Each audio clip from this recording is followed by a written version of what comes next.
Bonjour à toutes et à tous. Je suis le docteur Thomas, et voilà, je voudrais vous parler d'un problème auquel j'ai pas mal réfléchi, et c'est un problème qui nous intéresse tous. Ce problème, c'est celui de l'évolution de notre corps et de notre qualité de vie. Parce que l'évolution générale de l'homme moderne est plutôt inquiétante. L'évolution de l'homme moderne, c'est ça.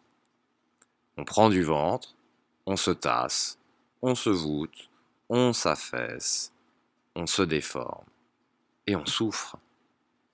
Alors, en quoi cette évolution est un véritable cercle vicieux où notre santé, nos performances et notre bien-être se dégradent? Pourquoi cette dégénérescence plus ou moins rapide du corps? Quelles sont les causes? Quels sont les remèdes? C'est ce que je veux vous expliquer. Et je vais donc vous expliquer l'intérêt de la ceinture d'éducation posturo-respiratoire, à quoi ça sert et comment ça fonctionne.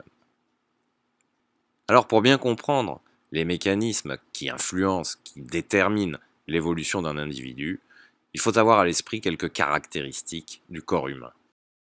La première, c'est que notre corps se transforme en permanence et pendant toute la vie. La vie est une transformation permanente du corps.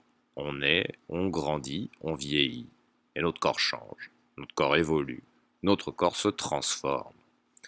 Et on a tellement tendance à penser que l'évolution de notre corps est déterminée par nos gènes, qu'on en oublie complètement que notre corps se transforme aussi et surtout en s'adaptant aux stimulations mécaniques qu'il supporte. Regardez comme notre corps s'adapte aux stimulations mécaniques d'un corset, aux stimulations mécaniques de bandage autour du crâne, aux stimulations mécaniques d'un collier qu'on allonge progressivement, aux stimulations mécaniques de bandage autour des pieds, aux stimulations mécaniques de la succion d'un pouce ou d'un appareil dentaire. Bref, notre corps se transforme en s'adaptant aux stimulations mécaniques qu'il supporte. Et évidemment, si les stimulations mécaniques d'un corset, de bandage ou d'un collier ne nous concernent pas forcément, il y a bien des stimulations mécaniques que nous supportons tous et de manière permanente. Ce sont celles qui ont la plus grande incidence sur l'évolution de notre corps. Ce sont les stimulations mécaniques de notre posture, de la manière dont on se tient et de notre respiration, de la manière dont on respire. La deuxième caractéristique du corps humain qui nous intéresse, c'est qu'il fonctionne comme une grue. Notre corps est comparable à une grue en charge. Notre pied de grue, c'est notre colonne vertébrale. Sur le pied de grue repose la tête de grue et notre tête de grue, c'est notre crâne. Et à notre crâne sont rattachés et suspendus les os de la face, et donc principalement les mâchoires. Le crochet de notre grue, c'est notre osioïde. Ce petit os du cou est très spécial, c'est le seul os du corps qui n'a pas d'articulation avec les autres os. Il est rattaché au reste du squelette par des tissus mous, des muscles, des ligaments et des tissus fibreux.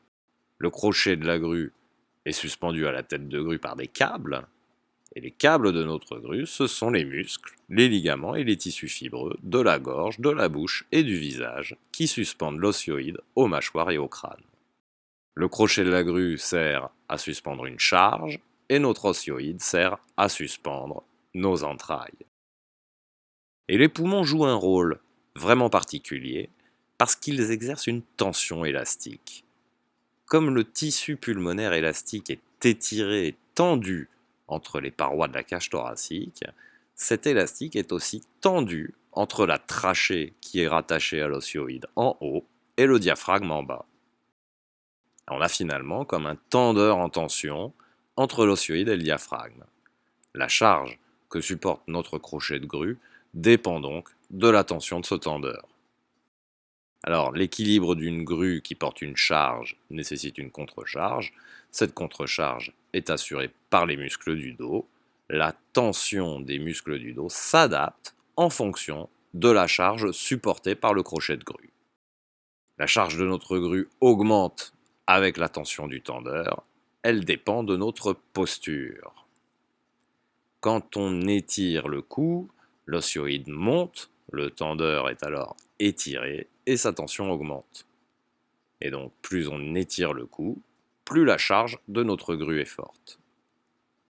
Quand on sort le ventre, le diaphragme descend, le tendeur est étiré et sa tension augmente, et donc plus on sort le ventre, plus la charge de notre grue est forte.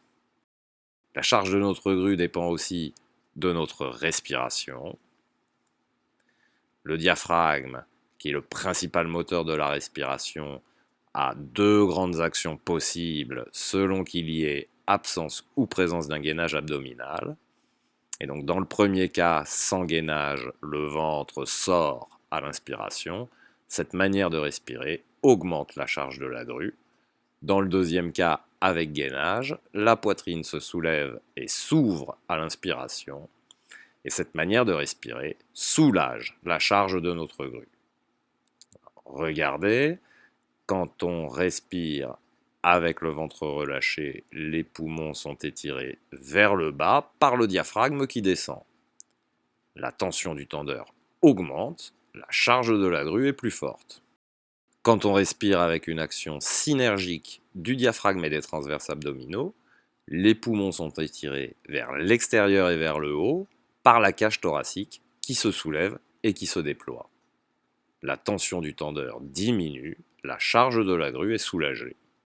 On peut d'ailleurs tous ressentir que quand on sort le ventre, on a tendance à se tasser, alors que quand on gonfle la poitrine en rentrant le ventre, eh bien on se redresse. Notre corps fonctionne donc comme une grue en charge. La charge de notre grue dépend de notre posture et de notre respiration. La charge augmente quand on étire le cou, quand on sort le ventre et quand on respire en gonflant le ventre. La charge diminue quand on rentre le menton, quand on rentre le ventre et quand on respire en gainant le ventre et en gonflant la poitrine. On a vu que notre corps se transforme en s'adaptant aux contraintes mécaniques qu'il supporte.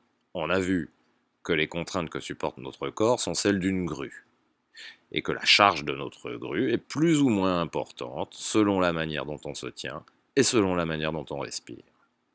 On va donc passer maintenant à la partie la plus intéressante, comment notre corps évolue en fonction de la charge qu'il supporte. Avec la croissance, la colonne vertébrale s'allonge et pousse le crâne vers le haut. L'osioïde est aussi soulevé, mais moins, puisqu'il est retenu vers le bas par la tension du tendeur. Et donc, la distance entre le crâne et l'osioïde augmente, plus ou moins en fonction de la charge de la grue. Et entre le crâne et l'osioïde qui s'éloignent, la face, les mâchoires, sont étirées et s'allongent petit à petit. Et c'est pour ça que les proportions d'une tête de nouveau-né sont radicalement différentes de celles d'une tête d'adulte. Ce qui est frappant, c'est la différence de hauteur des mâchoires qui se sont allongées par étirement entre le crâne et l'osioïde. En vieillissant, l'osioïde a tendance à redescendre. Et donc, pendant toute la vie, plus ou moins vite en fonction de la charge de la grue, la distance entre le crâne et l'osioïde augmente et les mâchoires s'allongent. Entre le crâne et l'osioïde, il y a aussi la gorge qui s'allonge. Ce conduit souple, où passe l'air qu'on respire et aussi les aliments qu'on avale, eh bien ce conduit s'allonge pendant toute la vie. Et plus il s'allonge, plus il est déformable. Et quand on inspire, on génère une force d'aspiration qui aspire l'air dans nos conduits respiratoires. Cette force d'aspiration, elle aspire aussi les parois de la gorge qui ont tendance à se rapprocher. Plus notre gorge est allongée, plus ses parois sont déformées et se rapprochent sous l'effet de cette force d'aspiration. Et donc au pire, les parois vont se rejoindre et s'accoler, et c'est l'étranglement. C'est ça, le mécanisme des redoutables apnées obstructives du sommeil. Alors quand on est éveillé, notre corps a le réflexe d'adapter notre posture pour maintenir le passage de l'air. On s'adapte en étirant le cou pour élargir le conduit, parce qu'en étirant le cou, on éloigne le menton de la colonne vertébrale et ça écarte les parois de la gorge qui donc s'élargit. Et on s'adapte en relâchant le ventre pour étirer le tendeur, pour mettre les parois de la gorge en tension, parce qu'une paroi détendue se déforme facilement, alors qu'une paroi tendue est rigidifiée et elle se déforme difficilement. En adaptant notre posture, on ajuste la largeur du conduit et la rigidité de ses parois pour maintenir le passage de l'air. Et donc plus notre gorge s'allonge, plus elle est déformable, plus on étire le cou et plus on relâche le ventre pour pouvoir maintenir la respiration. Mais plus on étire le cou et plus on relâche le ventre, plus la charge de la grue est forte. Et plus la charge de la grue est forte, plus notre gorge s'allonge. C'est donc une spirale infernale. C'est un cercle vicieux où la charge de la grue est de plus en plus forte et notre gorge de plus en plus allongée, de plus en plus déformable. Et donc en dormant, les muscles de la posture se relâchent et les parois de la gorge sont détendues. Et donc les ronflements et les apnées obstructives du sommeil surviennent de plus en plus facilement, sont de plus en plus nombreuses et sévères. Les fonctions du sommeil et de la respiration, ces deux fonctions si essentielles à notre qualité de vie et à nos performances physiques et mentales, sont de plus en plus perturbées, sont de plus en plus altérées. On est donc confronté à un cercle vicieux de dégénérescence morphologique et fonctionnelle du corps. C'est un cercle vicieux au cours duquel la santé, les performances et le bien-être laissent la place au mal-être, à la souffrance et à la maladie, avec notamment les troubles musculo-squelettiques, les problèmes de dos et les troubles respiratoires du sommeil, dont les conséquences sont aussi dramatiques sur la qualité de vie d'un individu que sur les coûts de la santé publique. La solution, c'est d'apprendre et de s'entraîner à respirer. Pourquoi et comment? C'est ce que nous allons voir maintenant. Comment mieux grandir, mieux vivre, mieux vieillir. Et ce qu'il faut bien comprendre, c'est que la force d'aspiration dépend de la puissance respiratoire. Et plus la puissance respiratoire est élevée, plus la force d'aspiration est forte. Pour diminuer la puissance respiratoire, il faut diminuer le débit respiratoire. Plus le débit est faible, plus la puissance diminue. Plus la puissance diminue, plus la force d'aspiration est faible. Alors le débit, c'est quoi? Le débit, c'est notre consommation d'air en litres par minute. Donc, pour diminuer la puissance, il faut réduire notre consommation d'air. En voiture, pour la même distance, vous pouvez consommer plus ou moins d'essence, ça dépend de la manière de conduire. Si vous êtes énervé, si vous mettez des coups de pédale dans tous les sens, vous allez consommer beaucoup plus d'essence que si vous avez une conduite souple et progressive. Bien, c'est quasiment pareil pour la respiration. Pour les mêmes besoins respiratoires, vous pouvez consommer plus ou moins d'air, ça dépend de la manière de respirer. Et vous allez consommer beaucoup plus d'air avec des respirations courtes et rapides qu'avec des respirations lentes et profondes.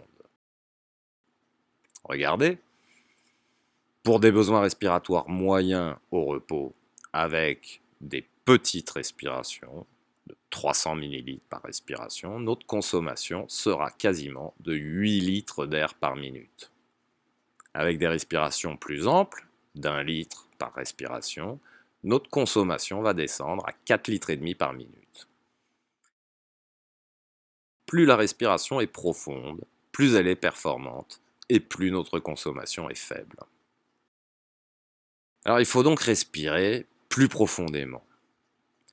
Avec une respiration qui gonfle le ventre plus profonde, on surcharge notre grue. Et on étire les poumons vers le bas, on étire les poumons que sur une seule dimension. Avec une respiration qui gonfle la poitrine plus profonde, on soulage notre grue et on étire les poumons sur les 3 dimensions. Cette respiration est donc plus performante. Et plus on amplifie le mouvement, plus la respiration est profonde, plus la puissance et la force d'aspiration diminuent, plus les tensions musculo-squelettiques diminuent, plus on améliore notre rentabilité énergétique et donc notre vitalité.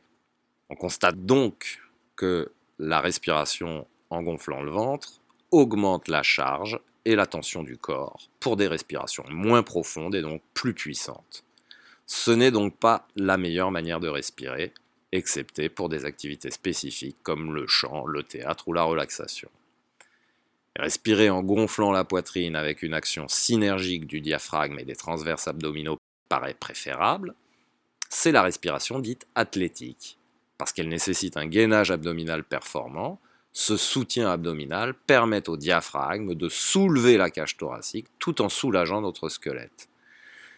Sans un gainage abdominal et corporel performant, il ne paraît donc pas possible de respirer sans user son corps.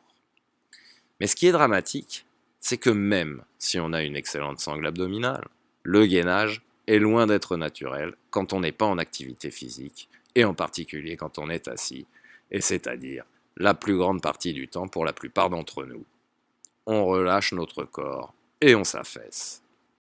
Et c'est pour ça qu'on a mis au point la ceinture d'éducation posturo-respiratoire. Parce que son action mécanique d'étirement et de contre-poussée sur le diaphragme améliore instantanément la posture et la respiration, même quand on est au repos, même quand on n'y pense pas. Cette action soulage la charge de notre grue et favorise une respiration plus performante. Le corps est donc soulagé d'un point de vue mécanique et d'un point de vue énergétique. Le corps se redresse et sa vitalité augmente. Et le port fréquent de cette ceinture habitue notre corps à une meilleure posture et une meilleure respiration. La ceinture posturo-respiratoire éduque notre corps. Elle formate nos automatismes, elle conditionne nos comportements réflexes. C'est le principe de toute rééducation fonctionnelle. Plus un mouvement est répété, plus il devient naturel et automatique. Ainsi, le port régulier de cette ceinture et quelques minutes par jour d'entretien physique vont permettre une transformation bénéfique du corps.